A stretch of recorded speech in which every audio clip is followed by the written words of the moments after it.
It's been about 2 weeks since Star Wars Squadrons gameplay was finally shown off at the digital EA Play presentation. The trailer showed us a lot of features such as customizable characters, componentry to customize your fighter loadout, a single and multiplayer game mode, and even cosmetics for your fighter and its interior. But with the game releasing in roughly 4 months' time, I decided to list out the features I would like to see from Squadrons that haven't been announced. But before I dive into my list, I want to throw the question to you. So, for our question of the day, what feature would you like to see in Star Wars Squadrons? Let me know in the comments down below. I read through all of them and try to get back to some of you. And of course, if you love all things Star Wars, Empire War, and future Star Wars Squadrons content, be sure to hit that subscribe button and ring that notification bell. It goes a really long way to help the channel grow. Anyway, back to the video.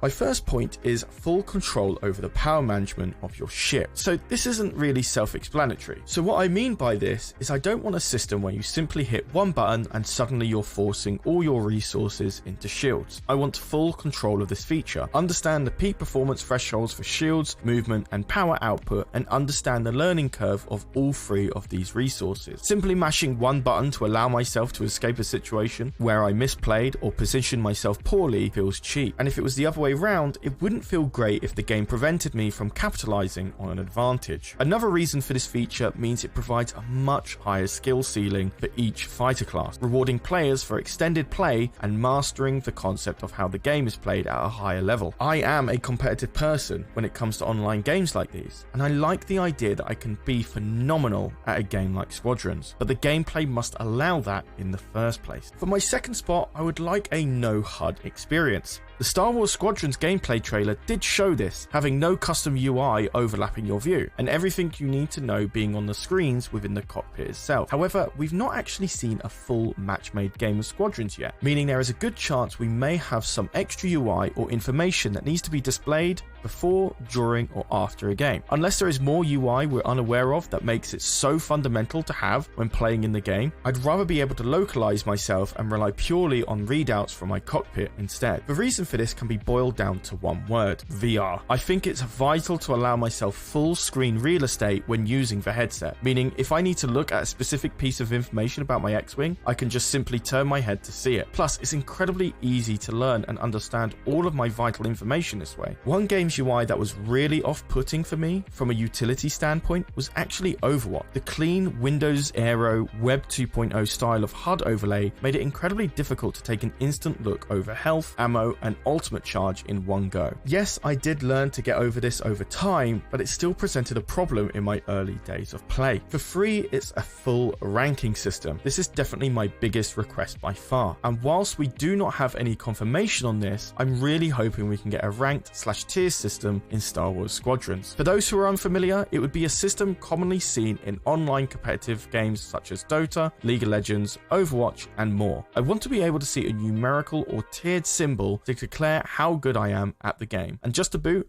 I'd love to see a top percentile too. Am I in the top 10% of players? 5? 1? Whilst I may not enjoy ranked games as much as normal gameplay, I do like to play a game from time to time where the best is expected from me. The thrill and adrenaline that comes from it is great. That also goes for normal games as well. I think it is just as important for casual players who don't like the risk of ranked gameplay to be able to matchmake with other players of the same skill level, even though it's simply a standard game with, again, no risk. If I was to get even greedier, if they introduce seasons for ranked gameplay, just like every other competitive online game does, having them on a yearly basis would be much better than every 3 months, like Overwatch or Apex Legends does it. I'm a busy man. I don't have time to do my placements every other month. For my fourth request, it's properly balanced component trees. From the trailer, we see an insane amount of customization available, and we even saw it in action during the gameplay trailer, where we were seeing TIE bombers performing this laser move which has never been performed by a TIE bomber before. There is a lot of individual components to balance here, and whilst I'm not worried about some of them being too overpowered, I'm more worried about components I'm interested in being underpowered or useless. Ironically, for one example of trade-offs with components for Squadrons to developers gave was of the exact one I was most interested in. Reflect hull on an interceptor is one type of gameplay I'd most likely strive for. Reflect hull makes your fighter far weaker in durability but allows you to completely stealth off the enemy's radar. I like the idea of sacrificing so much survivability for the chance to outplay an opponent when they least expect it. However, if it turns out to be too undertuned, then my style of gameplay is not really worth dedicating my time to. Plus, I'd rather not be harassed by my teammates for picking a customization setup that is considered useless. And finally, my last request would be a Nintendo Switch launch. I know this game is coming to Xbox and PS4, however, I'd love the idea of being able to take Squadrons on the go. With short 15 to 25 minute matches, it feels like the perfect thing to play when I'm on the train, in the bus, waiting at the airport, and so on and so forth, providing the internet is good enough, of course. Whilst I understand the Nintendo Switch version might not look as good, I think that won't matter much if I'm playing on the 720p handheld version. If I wanted to play at home, I'd play on the PC or in VR. Well, that is my 5 features I'd like to see in Star Wars Squadrons. Of course, the question of the day asks you the same thing. What feature would you like to see most in Star Wars Squadrons? Let me know in the comments down below. And if you've made it this far, why not try out my SSD Rampage campaign series in Empire at War? I put a ton of effort into editing these videos and would love to hear your opinions on it. But other than that, I have been Charlie, you've been watching X2, and I'll see you in the next video. Take care.